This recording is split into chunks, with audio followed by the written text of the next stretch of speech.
अस्सलाम वालेकुम, मुझे जमील फारूकी कहते हैं। आप मेरा ऑफिशियल यूट्यूब चैनल देख रहे हैं। इस वक्त एक सबसे अहम मामला पाकिस्तान के अंदर एक खास सेगमेंट ऑफ सोसाइटी का नाला होना है और उस सेगमेंट ऑफ सोसाइटी को पाकिस्तान में मजहबी सियासी सेगमेंट ऑफ सोसाइटी कहते हैं। और तहरीक लब्बैक पाकिस्तान अ, वो मजहबी सियासी जमात है जो अभी तक इलेक्शन कमीशन के जरिए इलेक्शन में तो कॉन्टेस्ट कर रही है, लेकिन उनके अमायदीन और उनके अमीर इस वक्त अभी पाबंद सलासल हैं। मामलात उनके साथ क्या चल रहे हैं, हम खुद तो जितना कमेंट कर सकते हैं कर रहे हैं, नेशनल टीवी पर नहीं बोल सकते, लेकिन जहां हमें बात करना बनती है वहां हम बात कर रहे हैं। और इस पर सबसे बेहतर राय या बेहतर बात वो शख्स कर सकते हैं जो इस सारे केस को फॉलो कर रहे हैं, यानी वकील दिफा है।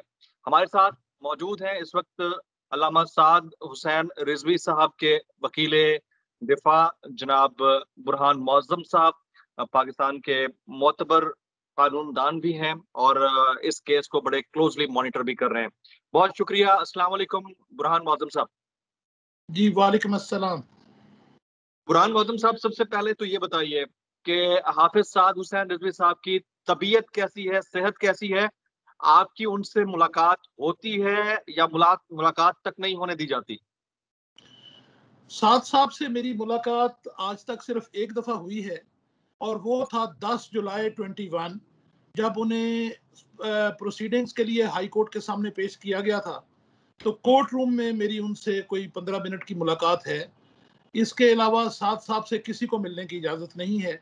उन्होंने उनको सॉलिटरी कन्फाइनमेंट में रखा हुआ है। मेरा ख्याल है कि उनके घर वालों को भी शायद ईद पे उन्होंने को 15 मिनट की इजाज़त दी है, उनके सिर्फ एक भाई को। इसके अलावा किसी को उनसे मिलने की कोई इजाज़त नहीं। बुरहान मौजम साहब, उनकी सेहत के हवाले से आपको लॉकअप से या जेल के जराये से मालूमात तो मिलती होंगी, तो वो तमाम उनके फॉलोअर्स या देखने वाले जो सुन रहे हैं, आपके पास अगर कोई इंफॉर्मेशन है उनकी सेहत के हवाले से, सबसे पहले तो वो शेयर कीजिए, बाद में आपके साथ केस की प्रोसीडिंग पे बात होती है। जमील साहब, सूरत हाल ये है कि मुझे करीब 20 साल हो गए और क्रिमिनल साइड पे ही मैंने सारी प्रैक्टिस की। मेरा बहुत ज़्यादा प्रोफेशनल एक्सपीरियंस जो है वो हीनियस ऑफेंसेस में, मर्डर्स वगैरह में है।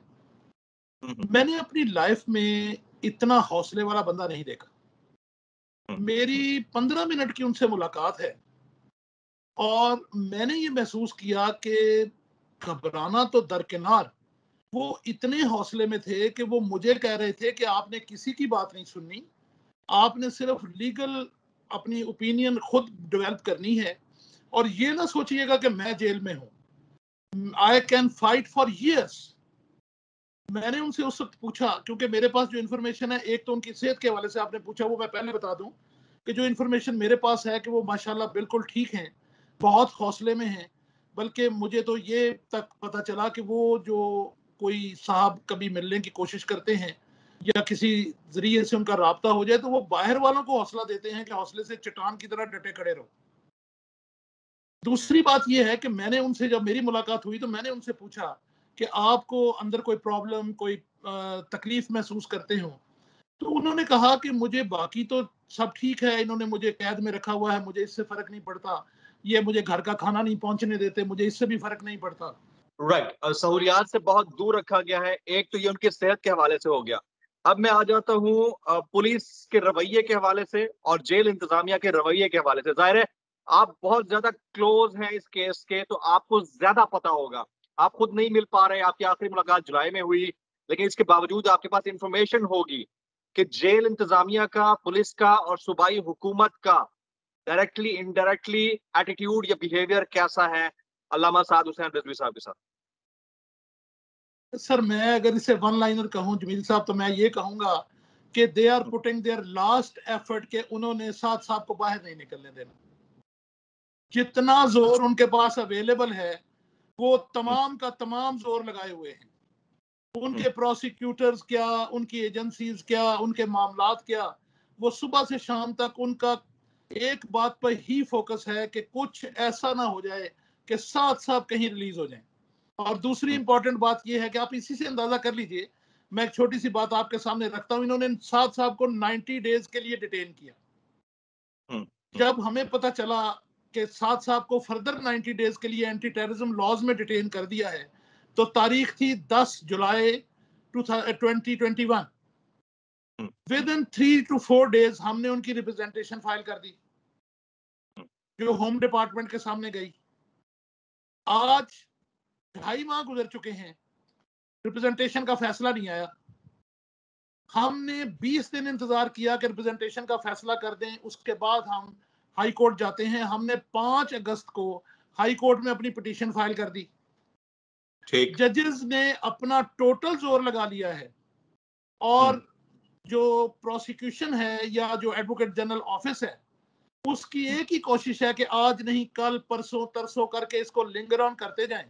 और आज हम इस कंडीशन में आ खड़े हुए हैं कि साद साहब की 90 डेज की डिटेंशन सिर्फ 14 दिन बाकी रह गई है। यानी वो 2.5 माह बगैर किसी पिटीशन के डिसीजन के ही गुजार गए। इससे अंदाजा कर लीजिए कि गवर्नमेंट क्या क्या रोल प्ले कर रही है।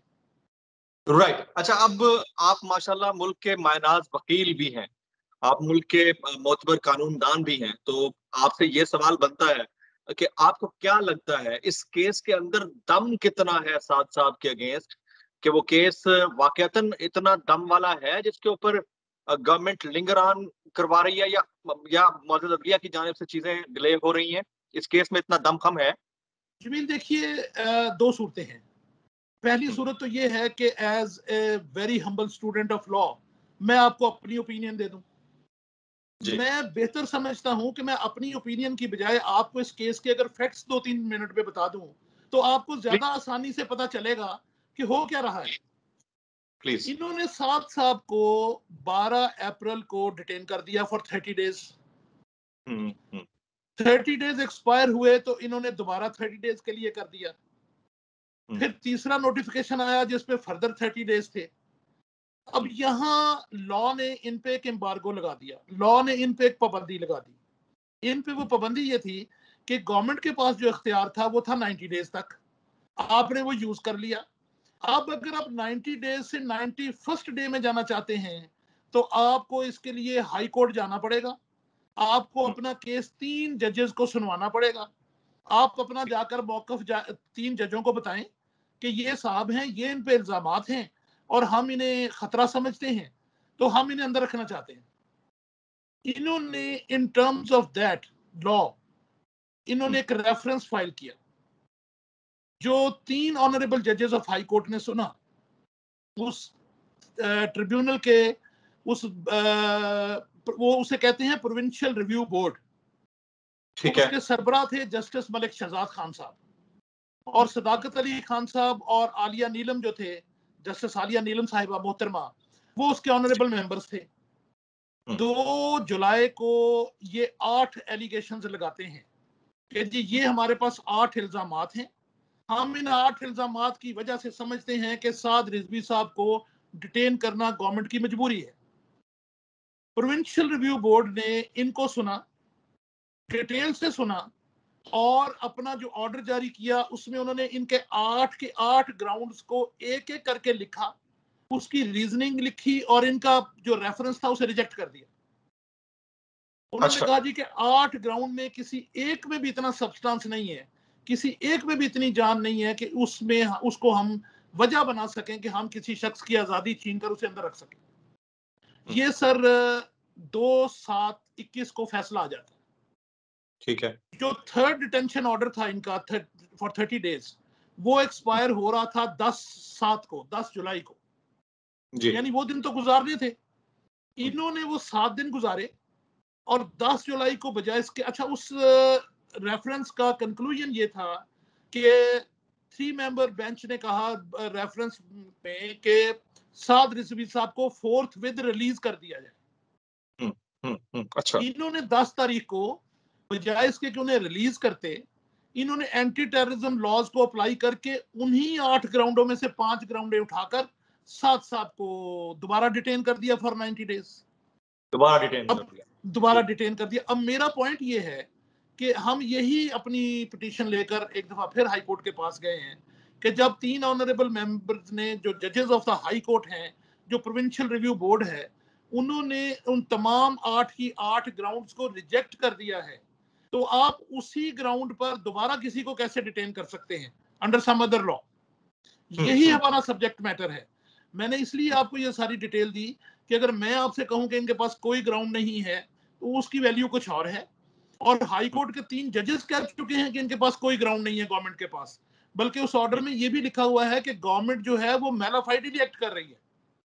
उसमें यह भी लिखा हुआ है कि अगर साद रिजवी साहब को आप प्रोटेस्ट करने पर या सिट इन करने पर या एहतजाज का मार्च की कॉल देने पर पकड़ रहे हैं तो क्या आपने माजी में उन तमाम जमातों के सरबराहों के खिलाफ भी ऐसी ही कार्रवाई की है जो पहले सिट इन करते रहे, जिन्होंने पहले रैलीज निकाली? बल्कि उसमें स्पेसिफिक लिखा है कि चंद दिन पहले मौलाना फजलुर रहमान साहब ने इस्लामाबाद में इतना बड़ा सिट इन किया, 128 दिन हुक्मरान जमात खुद सिट इन में रही। अगर आपने उनके खिलाफ कार्रवाई की है, अगर आपने उन्हें प्रोस्क्राइब कर दिया है, अगर आपने उन्हें कालेदम करार दे दिया है, तो आप इनको भी कर दें। लेकिन अगर आप उनको नहीं करते और इनके अगेंस्ट प्रोसीड करना चाहते हैं तो फिर आप मैलाफाइड हैं। मैं आपको उसकी कॉपी दूंगा और मैं समझता हूं कि उस कॉपी का एक एक लफ्ज जो है वो हाई कोर्ट का व्यू बहुत क्रिस्टल क्लियर करके रख देता है।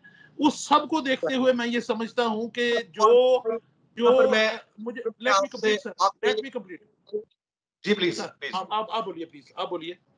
आप बोले कंप्लीट कर लें, कंप्लीट मैं ये चाह रहा था कहना कि उस तमाम को देखते हुए मेरी पर्सनल ओपिनियन भी ये है कि साथ साहब के पास एक इंतहाई स्ट्रॉन्ग केस है और सिर्फ केस के स्ट्रॉन्ग होने की वजह से ये समझते हैं कि शायद ये कोर्ट को कन्विंस ना कर सकें, जिस वजह से ये लिंगर ऑन कर रहे हैं। ये पॉइंट आपका बड़ा वैलिड है और इसको मैं क्लियर करवाना चाह रहा था। अब अगला पॉइंट जो आपने कलदम का लफ्ज इस्तेमाल किया, आप तो माशाल्लाह कानून को बड़ा क्लोजली देखते हैं।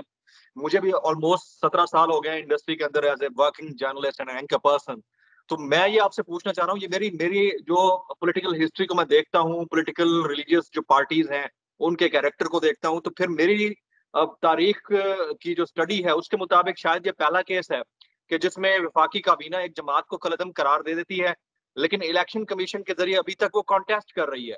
तो जो लफ्ज कलदम है ये ऑन ग्राउंड्स वफाकी काबीना के किए जाने के बाद तो हम इस्तेमाल कर रहे हैं, लेकिन वाकईतन क्या हम ऐसी जमात को कलदम कह सकते हैं जो अभी तक इलेक्शंस के जरिए कॉन्टेस्ट भी कर रही हो? सर दो चीजों को हमें लॉ क्योंकि मैं कोई पॉलिटिकल बात तो नहीं करूंगा आपसे, मैं लॉ पे बात करूंगा। लॉ में आपको दो चीजों को डिफरेंशिएट करना पड़ेगा। एक है anti terrorism law. Anti terrorism को जैसे आप दहशतगर्दी एक्ट बोलते हैं, एंटी टेररिज्म लॉज में किसी भी ऑर्गेनाइजेशन को, किसी भी ग्रुप ऑफ पीपल को प्रोस्क्राइब करने का लॉ एग्जिस्ट कर रहा है। आप किसी को अगर ये समझें कि वो दहशतगर्द हैं, वो एंटी स्टेट एक्टिविटीज में इन्वॉल्व हैं या उनका किसी दहशतगर्द तंजीम से कोई ताल्लुक है, वो उसको फाइनेंस कर रहे हैं, वो उसको सपोर्ट कर रहे हैं, या आखिरी कंडीशन ये है कि यूएनओ कह दे, यूनाइटेड नेशंस कह दे कि इसके मुतालिक हमें खदशात हैं कि दे आर इन्वॉल्व। ये हैं कंडीशंस जिनमें आप किसी ऑर्गेनाइजेशन को, किसी ग्रुप ऑफ पीपल को प्रोस्क्राइब कर सकते हैं। ठीक है। इन्होंने उस कानून का इस्तेमाल करके टीएलपी को प्रोस्क्राइब कर दिया। अब सर लॉ की रिक्वायरमेंट है कि अगर वो पॉलिटिकल पार्टी है और आपने उसे एज ए पॉलिटिकल पार्टी भी प्रोस्क्राइब करना है, तो फिर आपको ये सारी ग्राउंड्स और अपनी रीजंस लिखकर उसे इलेक्शन कमीशन को भेजना है जी। और election commission of Pakistan by law bound है। ये जो पीपल्स रिप्रेजेंटेटिव एक्ट है ना 17 का, इलेक्शन लॉज, उसमें ये कैटेगराइज करके लिखा है कि अगर कभी इस तरह का कोई एलिमेंट आएगा तो इलेक्शन कमीशन बाउंड है कि वो विद इन 15 वर्किंग डेज उस रेफरेंस को सुप्रीम कोर्ट ऑफ पाकिस्तान भेजेंगे। ठीक है। सुप्रीम कोर्ट ऑफ पाकिस्तान उस पर बाकायदा हियरिंग करेगा। अगर सुप्रीम कोर्ट रिकमेंड कर दे कि हाँ गवर्नमेंट जो कह रहा है ये दुरुस्त कह रहा है, तो फिर आप उसे प्रिस्क्राइब कर दें, अदरवाइज नहीं, अदरवाइज कर नहीं सकते। ठीक है। अच्छा, अब इन्होंने जब टीएलपी को प्रोस्क्राइब कर दिया तो इन्होंने एक रेफरेंस भिजवा दिया इलेक्शन कमीशन को कि जनाब इनको हमने प्रोस्क्राइब किया है। चीफ इलेक्शन कमिश्नर ने उस पर लिखा कि भाई आपने मुझे ये इन टाइम भेजना था, मैं तो आपके प्रोस्क्राइब करने के सिर्फ 15 दिन के अंदर अंदर इसे सुप्रीम कोर्ट के पास भेज सकता था। आप मुझे ठीक, भेज रहे हैं 2 महीने बाद, तो मैं ठीक, तो इसे ठीक। क्योंकि सुप्रीम कोर्ट भेज नहीं सकता, लिहाजा मैं इसे प्रोस्क्राइब भी नहीं कर सकता। हुँ। लिहाजा तो सर वो एज तो लकूना तो खुद भेजने वालों ने छोड़ दिया ना जी 15 भेजने दिन के वालों ने अंदर। छोड़ा, भेजने वालों ने छोड़ा, बिल्कुल भेजने वालों ने छोड़ा। और ये नहीं है कि सर उनको लॉ का पता नहीं है, उन्हें हुँ, बिल्कुल लॉ का पता था। हुँ। उन्होंने अवॉइड किया hearing before the supreme court. Right, right, क्योंकि अगर supreme hearing before the supreme court होती तो हाँ, डेफिनेट कोर्ट का एक वर्डिक्ट आना था, और वो हाँ। कोर्ट का वर्डिक्ट उनको पता था कि उनकी फेवर में क्योंकि नहीं होना। वो इस चक्कर में वो इस चीज को भी लिंगर ऑन कर रहे हैं और इधर उनकी हेयरिंग्स को भी लिंगर ऑन करा रहे हैं ताकि वो अंदर ही रहे, उनको छोड़ना नहीं है। जो मैं आपकी पूरी बात समझ पाया हूं अभी तक। सर आप दुरुस्त समझ रहे हैं। Absolutely fine. जनाब बुरहान मौज़म साहब, पाकिस्तान के मायनाज वकील, और माशाल्लाह से इस केस को इसकी पैरवी कर रहे हैं, इसको देख रहे हैं। हाफिज साद साहब के हवाले से इन्होंने हमसे बातचीत की है। बुरहान साहब, आपकी बातों से मुझे बहुत सारी चीजें क्लियर भी हुई हैं, और मैं चाहूंगा कि आपकी एक्सपर्ट ओपिनियन अपने टीवी प्रोग्राम में भी बहुत जल्द शेयर करूंगा। आपको पता ही है प्रोग्राम पे 10 बजे एक प्राइम टाइम शो कर रहा होता हूँ बोल टेलीविजन पे। तो I definitely keep you posted about this, और इंशाल्लाह आपको हम अपने शो का भी हिस्सा बनाते रहेंगे। बुरहान सर मौसम साहब, यू आर ऑलवेज वेलकम। आपका बहुत बहुत शुक्रिया बुरहान साहब, thank you very thank you much. Sir.